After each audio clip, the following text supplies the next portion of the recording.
आज हम लोग पढ़ेंगे मैथ्स में पहला चैप्टर। मैथ्स की किताब में आप जाएंगे तो मैथ्स की किताब में आपको पहला चैप्टर जो मिलेगा वो मिलेगा प्रकरण 1 परिमेय तथा अपरिमेय संख्याएं। इसका मतलब एक चीज तो समझ में आ गया कि जैसे बेसिक की शुरुआत हमने संख्याओं से किया था, वैसे यहाँ का भी जो शुरुआत है वो संख्या से ही होने वाला है। चलिए देखते हैं यहाँ पे कौन सी संख्या है। तो जैसे देखो, पहले शुरुआत में लोगों ने संख्या की जरूरत क्यों पड़ी? तो संख्या की जरूरत ये पड़ी कि जैसे कोई चीज हमें गिन के रखना है और थोड़ी दिन बाद हम लौटे तो हमें पता चले को हमारा बराबर है कि नहीं, कम ज्यादा तो नहीं हुआ है, इसलिए हमें संख्याओं की जरूरत पड़ती थी। तो जो संख्याओं की जरूरत पड़ती थी उन संख्याओं को हम गिनने के लिए प्रयोग करते थे। तो गिनने के लिए प्रयोग करते थे, इसलिए उनको गिनती वाली संख्या बोली जाती है। इसलिए अगर आप आज भी देखो तो आपको कोई चीज अगर गिनने के लिए बोला जाता है तो आप गिनने की शुरुआत कहाँ से शुरू करते हो? सब अपने तरीके से तो करते नहीं है कि कोई बोले मैं 0 से गिनना शुरू करूंगा, नहीं ना। अगर कोई भी मैं बोलूं ये मेरे हाथ में कितनी उंगलियां हैं, तो आप कहाँ से शुरू करेंगे? 1 2 3 4 5। मतलब आप जो है हमेशा गिनती 1 से शुरू करते हैं। तो इसलिए सबसे शुरुआत में जो संख्या आई वो 1 से शुरू होने वाली संख्या आई, और जिसको नाम दिया गया प्राकृत संख्याएं। ये प्राकृत संख्याएं का इंग्लिश नाम होता है नेचुरल नंबर। तो नेचुरल नंबर का जो पहला अक्षर n होता है ना, उसी से इसको प्रदर्शित करते हैं। तो प्राकृत संख्याएं कहाँ से शुरू होती हैं? 1 से। इसको हम गिनने के लिए प्रयोग करते हैं। जैसे कोई भी चीज गिनना हो तो हमेशा हम प्राकृत संख्या का प्रयोग करते हैं। 1 2 3 4 5 6 7 8 9 10 या 11 12, ऐसे कहाँ तक जाता है? देखिए असंख्य तक जाएगा। डॉट डॉट डॉट मतलब असंख्य तक जाएगा। ये गिनती कभी खत्म नहीं होगी। ये देखिए 1 2 3 4 5 6 7 8 ऐसे असंख्य तक। लेकिन बाद में जरूरत पड़ी कि अगर मान लीजिए हमारे पास कुछ भी नहीं है तो हम किससे प्रदर्शित करें? तब वहां पे एक अंक का आविष्कार और किया गया। वो कौन से अंक का आविष्कार किया गया? 0 का। तो ये प्राकृत संख्याओं के साथ देखिए पूरी प्राकृत संख्या इसमें भी है, उसमें जब 0 को भी ले लिया गया तो उसको बोला गया कि अब संख्या पूर्ण हो गई, तो उसको नाम दिया गया पूर्ण संख्याएं। अब पूर्ण संख्याएं का अगर मैं इंग्लिश में नाम बोलूं तो होता है होल नंबर। होल मतलब WHOLE। तो उसका जो पहला अक्षर W होता है ना, उससे इसको प्रदर्शित करते हैं। तो पूर्ण संख्या कहाँ से शुरू होती है? 0 से। 0 1 2 3 4 5 6 ऐसे कहाँ तक जाएगी? अनंत तक, असंख्य तक। ये भी देखिए डॉट डॉट डॉट, ये भी कभी खत्म नहीं होती है। उसके बाद है पूर्णांक संख्याएं, तीसरा। पूर्णांक संख्याओं का इंग्लिश होता है इंटीजर। इंटीजर का आई अक्षर जो होता है उससे इसको प्रदर्शित करते हैं। अब इसमें पूर्णांक संख्या में होता क्या क्या है?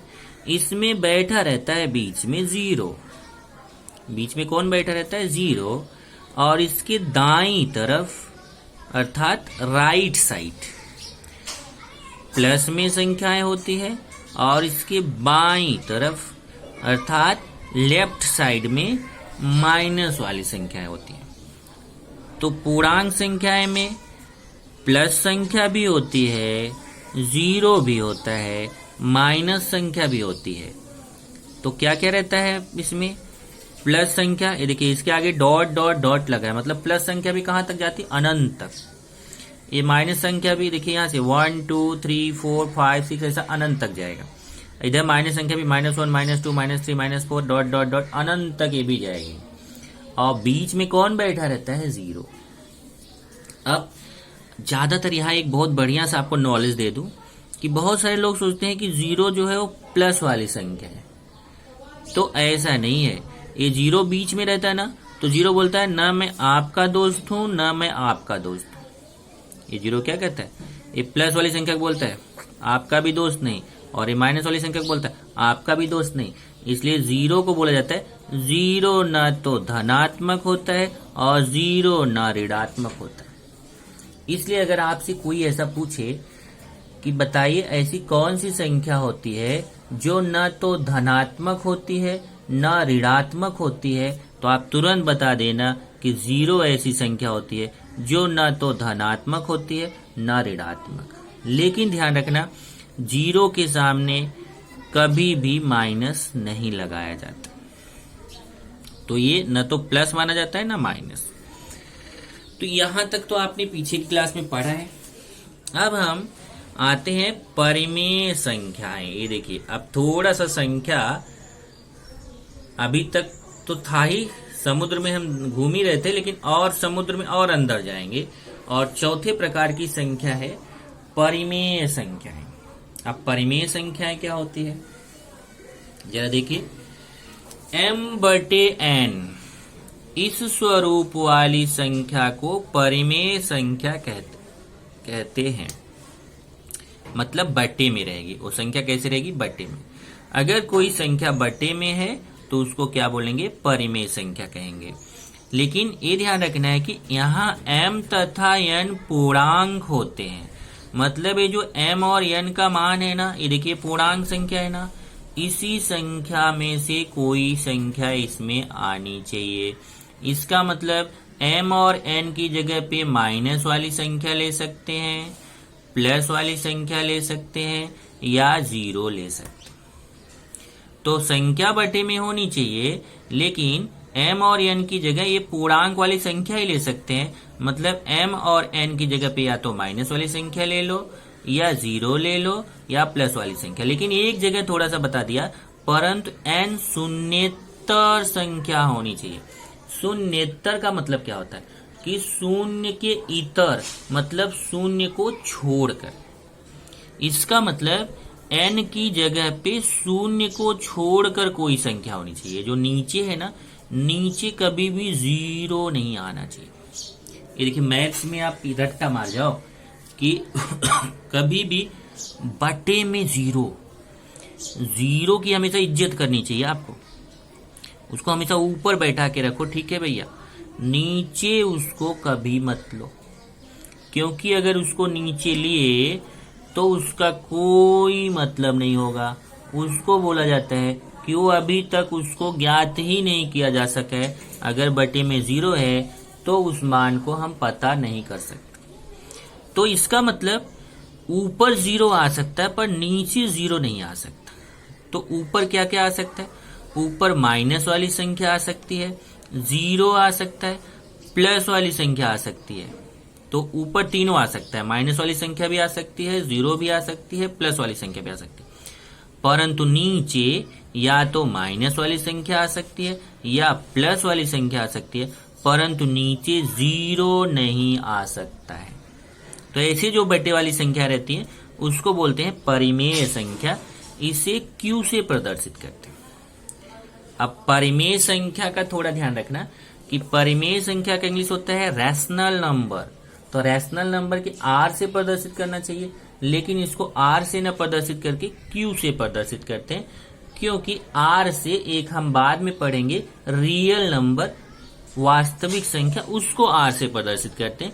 इसलिए इसको एक अलग अक्षर Q से प्रदर्शित करते हैं। तो Q बराबर, Q मतलब परिमेय संख्या, Q मतलब परिमेय संख्या बराबर m/n, मतलब बटे वाली संख्या। लेकिन m और n पूर्णांक होना चाहिए, m और n की जगह पूर्णांक संख्या होनी चाहिए। लेकिन यहाँ देखिए n बराबर लगा के काट दिया, मतलब n का मान 0 के बराबर नहीं होना चाहिए।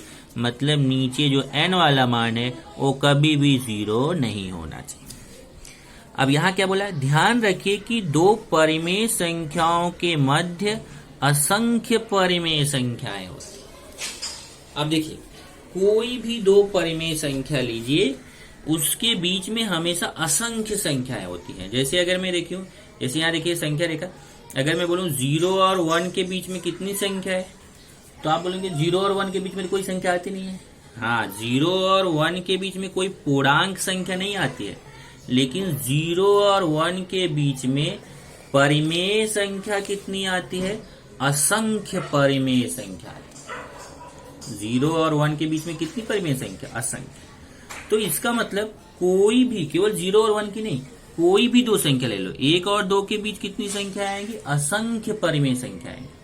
तो कोई भी दो परिमेय संख्या के बीच असंख्य परिमेय संख्याएं आती हैं। तो अब आता है कि संख्या रेखा क्या होता है। जब रेखा के ऊपर संख्याओं को प्रदर्शित किया जाता है तो उसे संख्या रेखा कहते हैं। ये जो रेखा है ना, इसको रेखा बोलते हैं, आपको मालूम है, ये रेखा है। इधर भी तीर लगा देते हैं, इधर भी तीर लगा देते हैं, तो उसको रेखा बोलते हैं। इस रेखा पर जब संख्या को प्रदर्शित किया जाता है तो उसको बोला जाता है संख्या रेखा। लेकिन इस संख्या रेखा में ध्यान रखना है कि बीच में हमेशा 0 रहता है और इसके दाईं तरफ राइट साइड में प्लस संख्या रहेगी और बाईं तरफ लेफ्ट साइड में माइनस संख्या रहेगी। तो बीच में हमेशा कौन रहता है? 0। इसके दाएं तरफ राइट साइड में कौन रहता है? प्लस संख्या 1 2 3 4। इसके बाईं तरफ कौन सी संख्या रहती है? माइनस संख्या -1 -2 -3 -4। ऐसे ये अनंत तक इधर भी जाती है और अनंत तक इधर भी जाती है। ये तीर बता रहा है कि अनंत तक जा रही है, इधर ये तीर बता रहा है कि अनंत तक जा रही है। अब है कि परिमेय संख्या को हम कैसे संख्या रेखा पर प्रदर्शित करेंगे। ये पूर्णांक संख्या को प्रदर्शित करना इजी है कि बीच में 0 ले लिया, इधर प्लस वाली संख्या ले लिया, इधर माइनस वाली संख्या। तो पूर्णांक संख्या को प्रदर्शित करना तो आसान है। लेकिन अगर हमें परिमेय संख्या मतलब बटे वाली जो संख्या है, बटे वाली संख्या को अगर संख्या रेखा पर प्रदर्शित करना है तो कैसे करेंगे वो आपको सीखना है। तो निम्नलिखित परिमेय संख्याओं को संख्या रेखा पर दर्शाइए। ये देखिए 2 है, 7/3 है, ऋण 2/3 है। ये 3 उदाहरण है और इसमें बोला है कि तीनों संख्याओं को संख्या रेखा पर दिखाइए। तो पहले हमने क्या किया, एक रेखा खींच लिया। पहले आप एक रेखा खींच लीजिए, इस रेखा पर बीच में 0 ले लीजिए और फिर 1 2 समान दूरी पर ले लीजिए। जैसे इसको मैं एक आपको दिखाता हूं खींचकर। जैसे देखिए पहले आप एक रेखा खींच दीजिए। ये देखिए एक मैं पहले एक रेखा खींचूंगा। इस रेखा पर ठीक बीच में यहाँ पे, अब जरूरी नहीं ठीक बीच में हो, थोड़ा किनारे हो सकता है, पर बीच में आता है 0 और आप फिर स्केल ले लीजिए। स्केल से जितनी दूरी पर आप 1 लीजिए उतनी ही दूरी पर आप 2 लीजिए। ये देखिए, और इधर ऐसे ही 3 4 आगे भी आप जाएंगे तो 2 के बाद क्या आता है? इधर 3 उतनी ही दूरी पे। इधर आएंगे तो जितनी दूरी पे -1 उतनी दूरी पे -2 और आगे जाएंगे तो उतनी दूरी पे -3। इस तरीके से आपको लेना है। तो बीच में कौन लेना है? 0। फिर स्केल से जितनी दूरी पे 1 लीजिए उतनी ही दूरी पे 2 लीजिए, उतनी ही दूरी पे 3 लीजिए। इस तरीके से इधर आएंगे तो ये दाईं तरफ और बाईं तरफ जितनी दूरी पे -1 उतनी ही दूरी पे -2 उतनी दूरी पे मतलब इनके बीच की दूरी समान आपको लेना है स्केल से। ये नहीं कि एक छोटा ले लिया एक बड़ा ले लिया, ऐसा नहीं। अब हमें इस पे प्रदर्शित करना है किसको? 2 7/3 और ऋण 2/3 को। तो कैसे करेंगे? देखिए मैंने यहाँ विधि बताया कि जो बटा वाली संख्या है उसको संख्या रेखा पर प्रदर्शित करना हो तो बटे वाली संख्या के बराबर भाग प्रत्येक इकाई का कीजिए। इसके लिए बटे वाली संख्या से एक कम बिंदु प्रत्येक इकाई के बीच बनाइए तथा 0 से चलते हुए अंश के बराबर भाग दाईं ओर धन संख्या और बाईं ओर ऋण संख्या लीजिए और उसे प्रदर्शित कीजिए। तो मैंने लिख दिया है, क्या करना है जरा समझिए।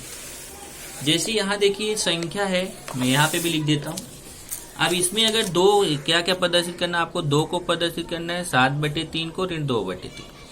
तो अगर 2 को प्रदर्शित करना है तो 2 तो यहाँ दिख रहा है, देखिए 2 तो सीधा दिख गया। ऐसे तीर लगाइए और यहाँ लिख दीजिए 2। तो पूर्णांक संख्या इसी। लेकिन बटे वाली संख्या को प्रदर्शित करना जरा सीखिए क्या है। जैसे 7/3 है तो इसमें ऊपर वाले को अंश बोलते हैं, नीचे वाले को हर। अंश ऊपर रहता है, हर नीचे। तो ये जो हर वाली संख्या है ना, हर में कितना यहाँ देखिए 3 है।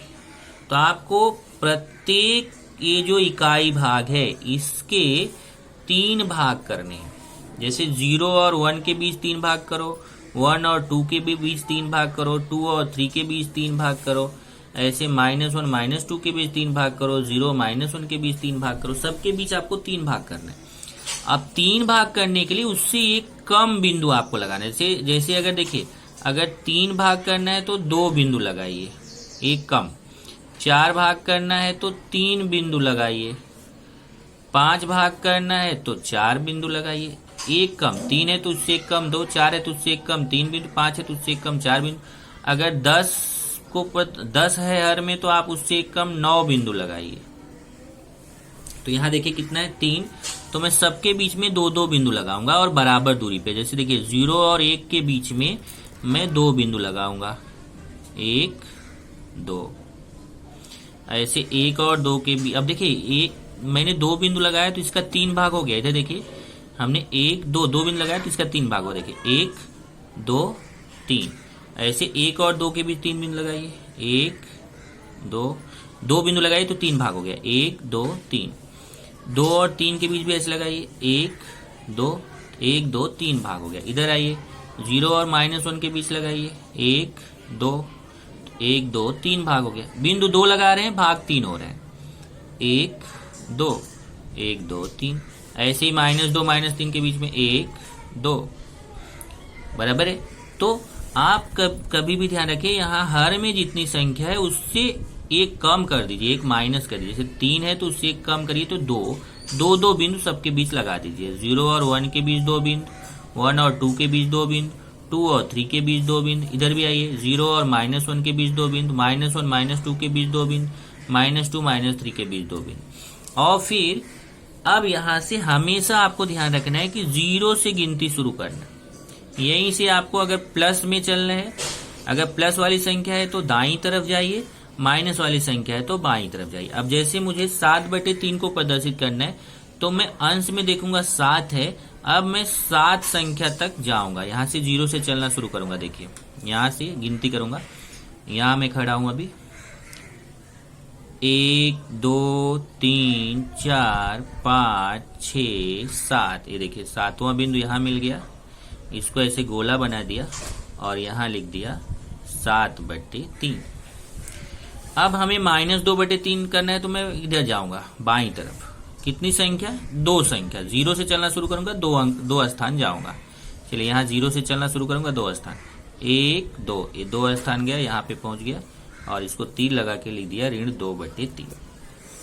तो इस तरीके से हर के बराबर यहाँ भाग करना है और अंश के बराबर संख्या गिन करके ले लेना है। अंश में कितना 7 था तो देखो मैं यहाँ से 7 गिना, 1 2 3 4 5 6 7। और इधर -2/3 में 2 है तो 2 तक गिनती करेंगे और माइनस तरफ, तो यहाँ 0 से चलना शुरू करेंगे, 1 2। इसको देखिए मैंने यहाँ पे फेयर में किया है, इसका फोटो खींच के मैं आपको भेजूंगा। इधर देखिए इसमें थोड़ा साफ साफ है। 0 यहाँ से चलना शुरू करूंगा, 1 2 3 4 5 6 7, ये हो गया 7/3। और जब -2/3 है तो इधर जाऊंगा, 0 से यहाँ चलना शुरू करूंगा, 1 2 और यहाँ हो गया -2/3। तो 7/3 प्लस में है तो दाईं तरफ और -2/3 माइनस में है तो बाईं तरफ।